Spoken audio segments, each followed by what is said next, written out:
तो good morning students आज का टॉपिक है हमारा टेस्ट ऑफ डिविजिबिलिटी। हम टेस्ट ऑफ डिविजिबिलिटी करेंगे। मीन्स इसका होता है हम चेक करेंगे दो नंबर डिविजिबल है या नहीं, लेकिन विदाउट लॉन्ग डिवीज़न मेथड। जैसे हम पहले इस तरह से डिवाइड करते थे नंबर को और ये फाइंड आउट करते थे कि वो डिविजिबल है या नहीं, लेकिन अब हम सिर्फ एक नंबर को देखने मात्र से ये बता सकते हैं कि ये नंबर 2 से 3 से 4 से डिवाइड है या नहीं, डिवाइड होता है या नहीं। तो टेस्ट ऑफ डिविजिबिलिटी क्या होता है? वो रूल्स जिनसे हम सिर्फ कुछ सेकंड्स में नंबर को देखकर ये बता सकें कि वो डिविजिबल नंबर्स हैं या नहीं।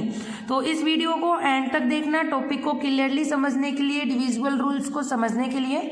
और अगर वीडियो पसंद आए तो ज़्यादा से ज़्यादा लाइक, शेयर एंड सब्सक्राइब कीजिए।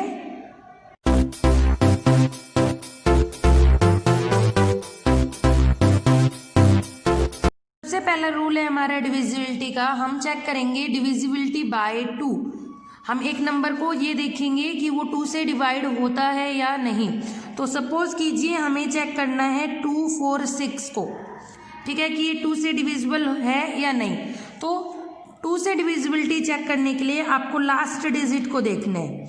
अगर ये लास्ट डिजिट आपकी 0, 2, 4, 6, 8 इन 5 नंबर में से कुछ है तो ये क्या आएगा आपका आंसर? यस। अदरवाइज क्या आएगा आपका आंसर?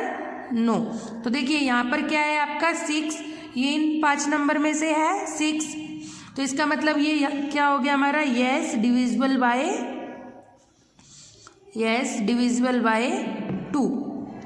ठीक है, बहुत इजी है। आपको कोई भी नंबर दिया है और वो चेक करना है कि वो 2 से डिवाइड होता है या नहीं।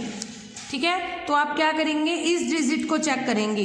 अगर ये डिजिट 0, 2, 4, 6, 8 में से कोई एक डिजिट है तो यस में आंसर आएगा आपका, और इसके अलावा कुछ भी होती है तो आपका आंसर आएगा नो। तो यहाँ पर हमारी क्या है? 3। जो इन 5 डिजिट्स में से कुछ भी नहीं है तो आपका आंसर क्या आ जाएगा? No, it's not divisible by 2। ठीक है स्टूडेंट्स, आपको क्लियर हुआ? 2 के लिए हमें क्या चेक करना है? हमारी लास्ट डिजिट को चेक करेंगे और उसे मैच करेंगे 0, 2, 4, 6, 8 से। ठीक है, ये था हमारा डिविजिबिलिटी बाय 2। अब हम नेक्स्ट देखते हैं। अब देखेंगे हमारा डिविजिबिलिटी बाय 3 कि 3 से एक नंबर को कैसे चेक करना है। मान लीजिए हमारे पास नंबर है 5652, ये नंबर है और हमें इसे चेक करना है ये 3 से डिवाइड होता है या नहीं। तो 3 से डिवाइड करने के लिए आप क्या देखोगे? सारी डिजिट्स को ऐड करोगे। जैसे 5 + 6 + 5 + 2 इनको आप ऐड करोगे। ऐड करके आया आपका 18। जो आंसर आता है वो चेक करना है आपको कि वो 3 से डिवाइड होता है या नहीं, मतलब 3 की टेबल में आना चाहिए। 3, 6 जा 18 प्रॉपरली डिवाइड होता है 3 से, तो इसलिए यहाँ पर क्या आ जाएगा हमारा आंसर? यस। डिविजिबिलिटी ऑफ 3 में आपको चेक करना है कि आपका वो नंबर, सारे नंबर का आप सम करेंगे। सम करने के बाद अगर वो नंबर 3 से डिवाइड होता है तो यस आंसर आएगा, अदरवाइज आपका नो आंसर आएगा। जैसे फॉर एग्जांपल एक नंबर लेते हो आप 5255। अब आप इसकी सारी डिजिट्स को ऐड कीजिए। ऐड करने के बाद देखिए सम क्या आया? 17। तो 17 तो 3 की टेबल में नहीं आता, तो इसका मतलब यहाँ पर क्या आ जाएगा? नो, ये नंबर डिविजिबल नहीं है हमारा 3 से। तो ठीक है स्टूडेंट, आपको डिविजिबिलिटी बाय 3 समझ में आया कि 3 में हमें सारे नंबर को ऐड करना है। ऐड करने के बाद जो आंसर आए उसे आपको देखना है वो 3 की टेबल में आता है या नहीं आता। ठीक है, नेक्स्ट पे आते हैं हम डिविजिबिलिटी बाय 4। डिविजिबिलिटी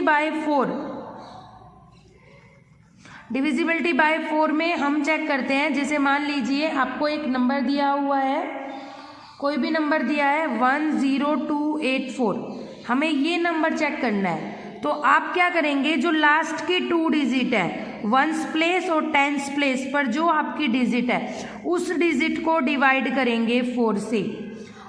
जब आपने डिवाइड किया, अगर ये पूरी डिवाइड होता है, पूरा अगर आपका डिवाइड हो जाता है, ठीक है, इसका मतलब अगर रिमाइंडर आता है आपका 0, तो यहाँ पर आंसर आ जाएगा yes. I repeat, divisibility bye 4 में जो नंबर आपको दिया हुआ है उसकी लास्ट 2 डिजिट आपको चेक करनी है। 8 और 4 को आप चेक करेंगे, 1s प्लेस और 10s प्लेस को चेक किया, उन दोनों नंबर को आप 4 से डिवाइड करेंगे। 4 से डिवाइड करने पर अगर आपका रिमाइंडर आता है 0, तो इसका मतलब वो पूरी डिजिट कंप्लीट जो नंबर आपको दिया हुआ है वो 4 से डिवाइड हो जाएगा। और अगर आपका लास्ट की 2 डिजिट 4 से डिवाइड नहीं हो रही, तो पूरा का पूरा जो नंबर दिया हुआ है वो 4 से डिवाइड नहीं होगा। जैसे मान लीजिए एक नंबर और ले लेते हैं हम, जैसे कि 4317। यहाँ पर आप अपनी लास्ट की 2 डिजिट देखेंगे 17 4 से जब आप डिवाइड करेंगे तो आपका क्वोशंट आएगा 4 और रिमाइंडर आता है 1। Reminder is not equal to 0, that's why ये कंप्लीट नंबर आपका क्या होगा, नॉट डिविजिबल बाय 4। ये नंबर आपका डिविजिबल नहीं होगा 4 से। ठीक है स्टूडेंट, डिविजिबिलिटी बाय 4 समझ में आया। डिविजिबिलिटी बाय 4 में आपको 1s प्लेस पर और 10s प्लेस पर जो डिजिट है उसको चेक करना है, उसको डिवाइड करना है 4 से। अगर वो वैल्यूज आपकी डिजिट्स आपकी 4 से डिवाइड होती है और रिमाइंडर 0 आता है तो आपका आंसर आएगा यस, अदरवाइज नो। अब बात करते हैं डिविजिबिलिटी बाय 5 की। डिविजिबिलिटी 5 में बहुत ही आसान है, आपको कोई नंबर दिया है, आपको उसकी लास्ट डिजिट चेक करनी है। अगर ये डिजिट 0 या 5 है तो आपका आंसर आएगा यस, अदरवाइज क्या आएगा, नो। जैसे ये कंप्लीट नंबर दिया है, इसमें आपकी लास्ट डिजिट है 5, इसका मतलब ये कंप्लीट नंबर आपका डिवाइड हो जाएगा 5 से। ठीक है, अगर मान लो एक एग्जांपल हम लेते हैं, ये इसमें लास्ट डिजिट हमारी ना तो 5 है और ना ही हमारी 0 है, दोनों ही डिजिट 5 और 0 नहीं है, तो ये आंसर क्या आ जाएगा हमारा, नो। ठीक है स्टूडेंट, डिविजिबिलिटी 5 में समझ आया। लास्ट डिजिट को चेक करेंगे, वो 0 या 5 में से एक होनी चाहिए। ठीक है, नेक्स्ट हम बात करते हैं डिविजिबिलिटी बाय 6 की।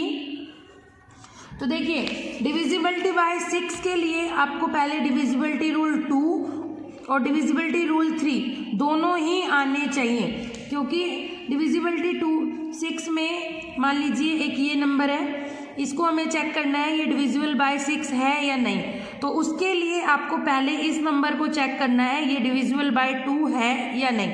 तो 2 के लिए आपको पता है हमें लास्ट डिजिट देखनी है, ये 0 2 4 6 8, तो 2 है तो यस हो जाएगा। फिर 3 के लिए हमें चेक करनी है, 3 के लिए हम क्या करते हैं, इनको प्लस करते हैं, 6 + 5 + 3 + 2 क्या है हमारा 15, और 15 हमारा कंप्लीटली डिवाइड होता है 3 से, तो इस केस में भी आया यस। अगर 2 और 3 से ये नंबर कंप्लीटली डिवाइड होता है, दोनों ही केस में अगर यस आते हैं, तो 6 के केस में भी आप क्या लिखेंगे, यस, अदरवाइज क्या आएगा, नो।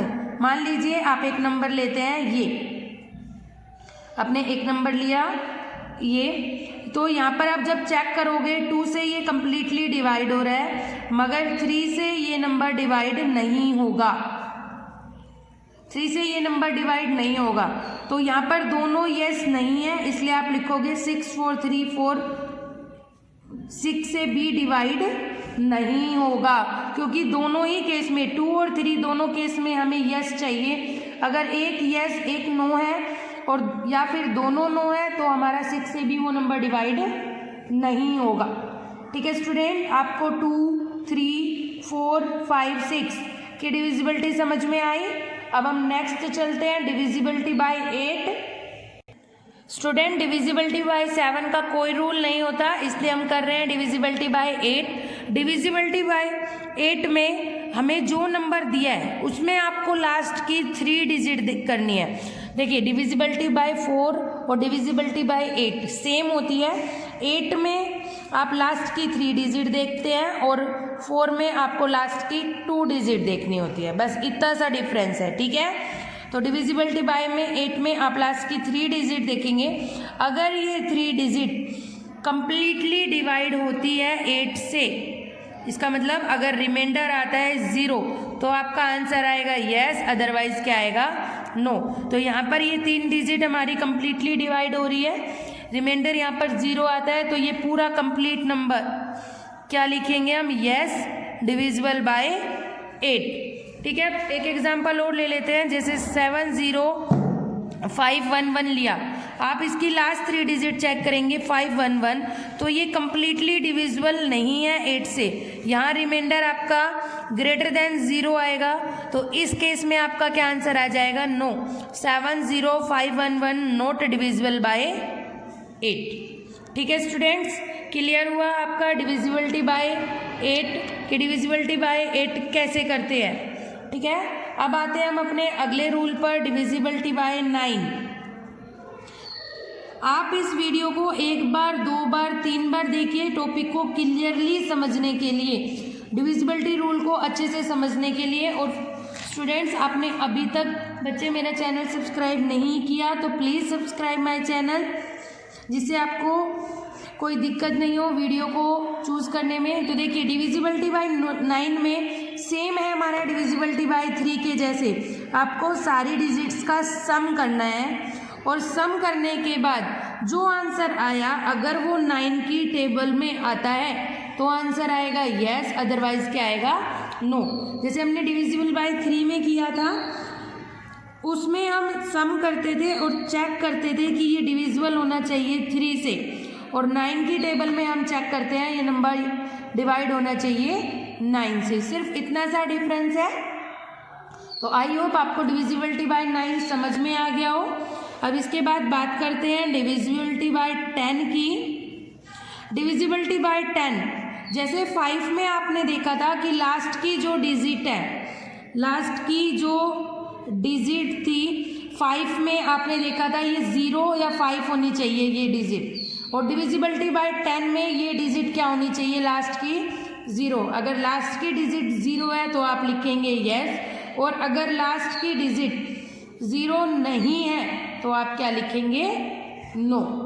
ठीक है स्टूडेंट, बहुत ही इजी है सारे डिविजिबिलिटी रूल, कि आपने 10 से चेक कर लिया कि डिविजिबिलिटी बाय 0, अगर 10 अगर लास्ट की डिजिट 0 है तो हम क्या करेंगे, यस लिखेंगे, अदरवाइज नो। इसके बाद हमारे डिविजिबिलिटी बाय 11 वगैरह भी हैं, लेकिन ये आपके सिलेबस में नहीं है, तो आज के लिए इतना ही। मैं एक बार आपको रिपीट करा देती हूँ। 2 के लिए हम क्या करेंगे, लास्ट डिजिट चेक करेंगे। डिविजिबिलिटी के लिए लास्ट डिजिट हमारी क्या होनी चाहिए, 0, 2, 4, 6, 8 ये होनी चाहिए, तो आपका आंसर आएगा यस, अदरवाइज नो। 3 के लिए आप सम करेंगे सारे डिजिट का, सम ऑफ ऑल डिजिट्स, और सारा सम ऑल डिजिट अगर डिवाइड होती है 3 से कंप्लीटली, सारी डिजिट्स का सम अगर डिवाइड होता है आपका 3 से तो आपका आंसर आएगा yes, otherwise no.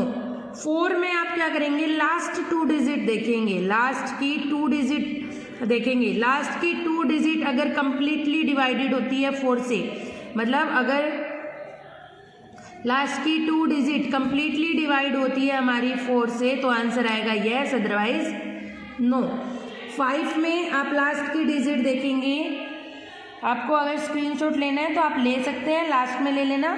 Last digit आपकी 0 या 5 होनी चाहिए, मतलब अगर ये जो नंबर है आपका लास्ट का, या तो ये 0 होना चाहिए या फिर ये 5 होना चाहिए।